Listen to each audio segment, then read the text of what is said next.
لیکن تم اور پوری کائنات آدم اور اولاد آدم کی خدمت گزار ہوں گے. آدم اور اولاد آدم تمہارے مخدوم بنے گے. آپ اگر مخدوم بنے ہیں تو علم کی برکت سے. اللہ نے فرمایا اسجدوا لآدم، آدم علیہ السلام کو سجدہ کرو. فسجد الملائکۃ کلہم اجمعون، سارے فرشتوں نے سجدہ کیا. ایک علم تھا جس نے انسان کو مشرف المخلوقات بنایا. ایک علم تھا جس نے انسان کو دوسری مخلوقات سے ممتاز کیا. ایک علم تھا جس نے انسان کو ملائکہ سے ممتاز کیا. آج بھی ایک وجہ ہے اور وجہ امتیاز ہے اور وہ علم ہے. علم آپ کے پاس ہے، جانوروں کے پاس نہیں. علم آپ کے پاس ہے، ملائکہ کے پاس نہیں. علم آپ کے پاس ہے، جنات کے پاس نہیں. علم آپ کے پاس ہے، پرندوں کے پاس نہیں. علم آپ کے پاس ہے، درندوں کے پاس نہیں. علم آپ کے پاس ہے، باقی مخلوقات کے پاس نہیں. اور اس دھرتی کو سب سے زیادہ علم دینے والی شخصیت وہ میرے آقا کی ہے، وہ حضور علیہ السلام کی ہے. یہ میرے آقا کا پہلا کرم ہے، یہ میرے آقا کا پہلا احسان ہے. آپ علم لے کے آئے ہیں.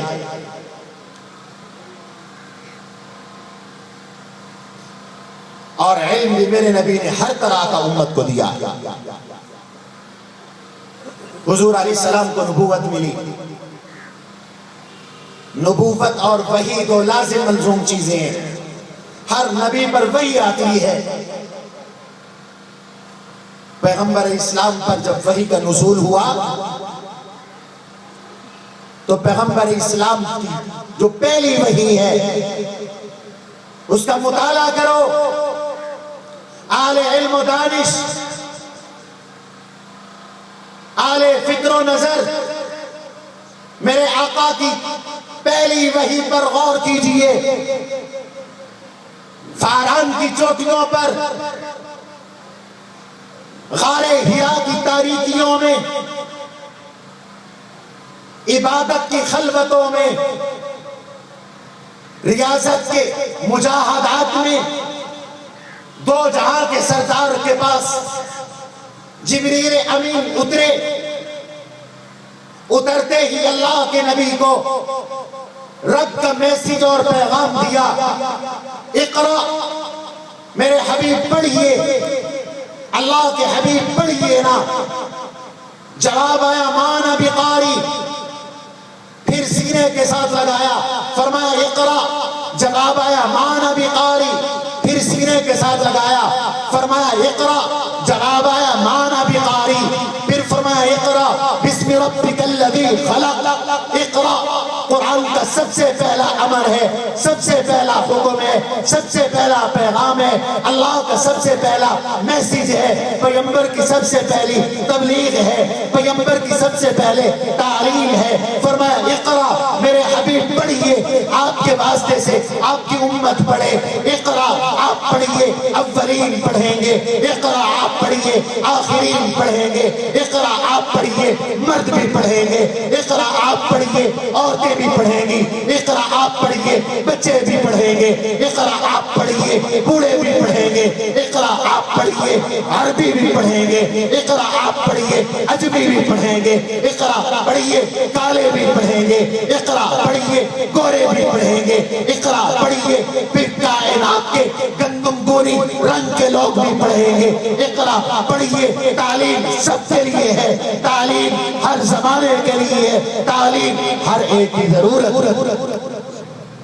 یہ پہلا پیغام ہے پیغمبر اسلام صلی اللہ علیہ وسلم کا پہلا پیغام، اور وہ علم کا پیغام. میں دلیل کے ساتھ بات کر رہا ہوں. پہلا پیغام، پہلا پیغام آپ سارے میرے ساتھ مل کے بولے کون سا ہے؟ علم کا. حضور علیہ السلام کا پہلا احسان علم ہے. علم. اور سنو دوستو، جو علم رب نے اپنے حبیب کو دیا ہے، رب کعبہ کی قسم اٹھا کے کہتا ہوں، میں باوضو بیٹھا ہوں، قبلہ رو بیٹھا ہوں، آپ کے روبرو بیٹھا ہوں۔ کائنات میں نہ پہلے کسی کو ملا ہے، نہ قیامت کی صبح تک کسی کو مل سکتا۔ حضور علیہ السلام کا علم کامل، اوتیت علم الاولین والآخرین، فرمایا مجھے محدود علم نہیں دیا گیا، مجھے تو اولین کا علم بھی دیا گیا، آخرین کا علم بھی دیا گیا، تمام نبیوں کا علم بھی میرے پاس ہے، بعد کے تمام ولیوں کا علم بھی میرے پاس ہے۔ میں علم کا مخزن ہوں، میں علم کا منبع ہوں، میں علم کا سرچشمہ ہوں۔ اور فرمایا لوگوں قیامت کی صبح تک میرے علم کی خیرات تقسیم ہوگی۔ انما انا قاسم واللہ یعطی، میں علم تقسیم کر رہا ہوں، میں علم بانٹ رہا ہوں، میں علم دے رہا ہوں، میرا رب مجھے علم عطا کر رہے ہیں۔ اللہ نے اپنے علم میں سے مجھے علم دیا اور میرے علم کی خیرات بٹ رہی ہے، تقسیم ہو رہی ہے۔ یہ حضور کے علم کی برکت تھی۔ رحمت عالم صلی اللہ علیہ وسلم کے مدرسہ اول دار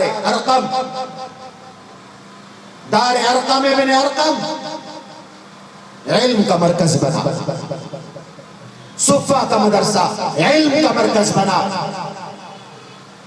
مکہ مکرمہ علم کا گہوارہ بنا، مدینہ منورہ علم کا گہوارہ بنا، اور اتنا علم پھیلا ہے، اتنا علم پھیلا ہے کہ جب تک حضور نہیں آئے اس دور کو کہتے ہو دور جاہلیت، اور جب میرے آقا آئے جہالت چھٹ گئی، جہالت دور ہو گئی۔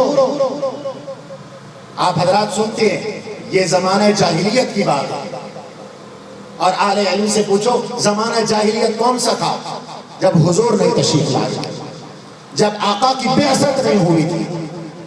جب آقا کی بعثت ہوئی جہالت چھٹ گئی، تاریکیاں دور ہو گئی، علم کا اجالا پھیلا، علم کی روشنی پھیلی، لکھنا بھی آیا، پڑھنا بھی آیا، آخرت کا علم بھی آیا، دنیا کا علم بھی آیا، دین کا علم بھی آیا، میڈیکل کا علم بھی آیا، سائنس کا علم بھی آیا، انجینئرنگ کا علم بھی آیا، ریاضی کا علم بھی آیا، سارے علم آئے ہیں، اور ان سارے علوم کا سرچشمہ اللہ کا قرآن ہے اور میرے نبی کی سنت اور حدیث ہے۔ علم کا سرچشمہ یہ آج یورپ علم کی بات کرتا ہے، کورا علم۔ اگر اس علم کے تانے بانے دیکھو گے تو مدینہ منورہ سے ملیں گے، حضور کی درسگاہ سے ملیں گے۔ اللہ کے نبی علیہ السلام سے علم پھوٹا ہے، اور یاد رکھیے پیغمبر مجسمہ علم ہے، علم آپ سے پھوٹتا ہے۔ آپ کہیں گے وہ کیسے؟ تو مدح و ثنا میں مبالغہ کرتا ہوگا۔ نہیں، میں دلیل سے بات کرتا ہوں۔ میرے آقا سے امت کو ہدایت ملی ہے، آقا کا ایک ایک عمل امت کے لیے علم ہے، ایک ایک بول امت کے لیے علم ہے، ایک ایک فعل امت کے لیے علم ہے، آقا کی خاموشی بھی امت کے لیے علم ہے۔ کسی نے آپ کے سامنے کوئی کام کیا، آپ خاموش ہو گئے، امت کے علماء کہتے ہیں یہ کام جائز ہے، حضور کے سامنے ہوا ہے، حضور کی خاموشی اجازت ہے، علم ہے۔ نہ کہہ دیا ناجائز ہو گیا، یہ حرام کا علم ہے۔ اللہ کے نبی علیہ السلام نے اجازت دے دی، جائز ہو گیا، یہ جواز کا علم ہے۔ حضور علیہ السلام کا ہر قول علم ہے، فعل علم ہے، عمل علم ہے، اور تو اور لوگوں پیغمبر کا مذاق بھی علم ہے۔ حضور کا بیویوں کے ساتھ بات کرنا بھی علم ہے، گھر جانا بھی علم ہے، بستر پہ آرام کرنا بھی علم ہے، راتوں کو اٹھنا بھی علم ہے۔ اللہ کے نبی علیہ السلام کا بازار جانا بھی علم ہے، سودا سلف خریدنا بھی علم ہے۔ پیغمبر کا سودا سلف خریدنے کے لیے کسی کو اپنا وکیل مقرر کرنا یہ بھی علم ہے۔ آج اگر کوئی چاہتا ہے کہ میں تجارت ٹھیک کروں تو وہ علم حاصل کرے تجارت کا، اور تجارت کا علم نبی علیہ السلام کی بتلائی ہوئی تجارت ہے. کوئی یہ چاہتا ہے کہ میری زراعت اللہ کے حکم کے مطابق ہو تو وہ زراعت کرے. پیغمبر کے طریقے کے مطابق حضور نے زراعت کا جو طریقہ بتایا اس طریقے کے مطابق زراعت کرے تو یہ زراعت کا علم ہے. اگر کوئی یہ چاہتا ہے میں انسانیت کی خدمت کروں تو فاران کی چوٹیوں سے اٹھنے والے کائنات کے اس خادم کی سیرت طیبہ کا مطالعہ کرے کہ میرے آقا نے ضعیفوں کی خدمت کس طرح کی ہے, کمزوروں کی خدمت کس طرح کی ہے, بچوں کی خدمت کس طرح کی ہے, بڑوں کی خدمت کس طرح کی ہے, بوڑھوں کی خدمت کس طرح کی ہے, دوستوں کی خدمت کس طرح کی ہے, دشمنوں کی خدمت کس طرح کی ہے, انسانوں کی خدمت کس طرح کی ہے. وہ خدمت کو دیکھتا چلا جائے, اسے دنیا میں خدمت کے اصول ملتے چلے جائیں گے. یہ خدمت کا علم ہے. یہ اللہ کے نبی علیہ السلام سے علم پھوٹے. اور یاد رکھو اللہ کا علم ہم تک پہنچائے حضور کے واسطے سے. حضور کے واسطے کے بغیر رب کا علم انسانیت تک نہیں آ سکتا. حضور کے واسطے سے آیا ہے.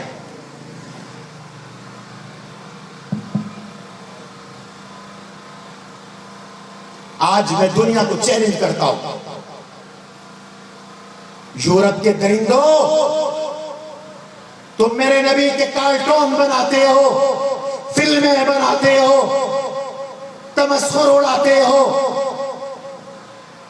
رحمت عالم صلی اللہ علیہ وسلم کی عزت پر تابڑ توڑ حملے کرتے ہو, حضور علیہ السلام کے توہین آمیز صورتیں اور شکلیں بناتے ہو. ہمارے ساتھ دلیل سے بات کرو. میرے آقا نے آج سے 1432 سال 42 سال قبل جو بول بولے, ایک ایک بول کی یہ زمانہ تصدیق کر رہا ہے. یہ میرے نبی کا علم ہے. آپ کے سائنسدان ہر زمانے میں ایک نظریہ دیتے ہیں, آنے والا زمانہ اس نظریے کی تکذیب کرتا ہے, تردید کرتا ہے, نظریہ واپس لے لیا جاتا ہے. کبھی نظریہ یہ تھا سائنس کا کہ آسمان و زمین کے درمیان ایک کرۂ نار ہے, اس کرۂ نار سے انسان آگے نہیں جا سکتا. ہم تسلیم نہیں کرتے کہ نبی علیہ السلام معراج کے لیے 7 آسمان پار گئے ہوں, وہ انکار کیا کرتے تھے. آج کی سائنس نے اس سائنس کو جھٹلا دیا. جھٹلایا ہے کہ نہیں جھٹلایا؟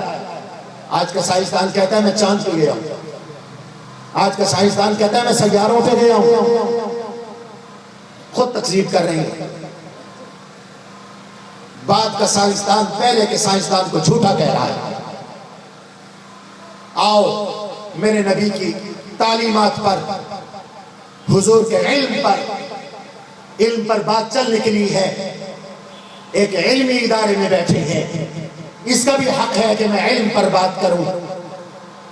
خدا کی قسم پیغمبر کی سیرت کا سمندر ایسا بحر بے کراں ہے جس کا ایک کنارہ ہے دوسرا کنارہ نہیں ملتا. جہاں سے شروع ہو تو آدمی وہیں سے موتی ڈھونڈتا رہ جاتا ہے, دوسری طرف توجہ یہی رہتی. حضور کی سیرت کا میدان اتنا بڑا.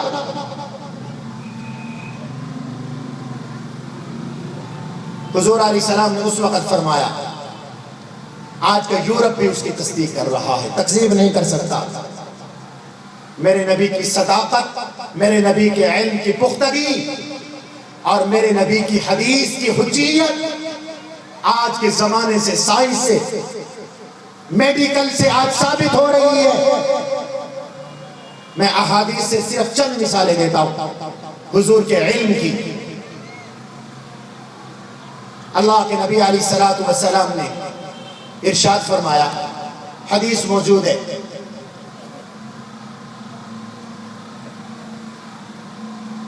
کہ ماں کے پیٹ میں جب بچے کی تخلیق ہوتی ہے, حضور علیہ السلام ارشاد فرماتی ہیں یہ بچہ جو ماں کے پیٹ میں پیدا ہوتا ہے